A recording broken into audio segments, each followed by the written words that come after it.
Además de la violencia, las mujeres, por supuesto, también existen otros retos a los que nos podemos enfrentar. Estamos hablando de las mujeres que se han dedicado a la crianza de los hijos sin el apoyo de una pareja. De acuerdo a datos del INEGI, en la Ciudad de México existen 929.120 hogares donde la jefatura de familia recae en mujeres solas con hijos menores de 15 años. Muchas de ellas son madres solteras por convicción o por situaciones ajenas a su decisión. Lo que es un hecho es que se enfrentan a diferentes obstáculos. Pues no te ayuda a nadie, tú tienes que solventar los gastos, buscar trabajo, buscar que cuidar a los niños. Entonces cuando estás sola es más complicado. A ello indican que se le suman los gastos más necesarios y los no planeados. Mientras esté sanito, sería eso, pañales y leche.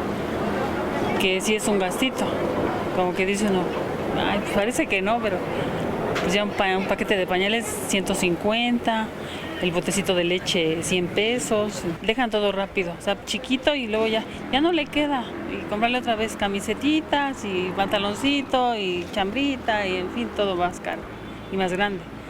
Van creciendo, van caminando y que los zapatitos también caros también, ¿no?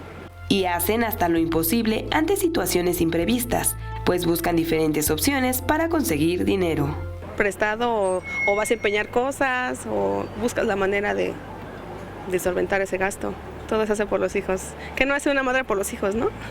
Es por ello que el gobierno de la Ciudad de México tiene diferentes programas que apoya a las madres, como Cuna CDMX, de 0 a 6, Bebé Seguro, desayunos escolares, seguro de desempleo, apoyo a madres solas residentes en la Ciudad de México, entrega de despensas, educación garantizada y más. Para mayor información, consulta la página www.dif.cdmx.gov.mx.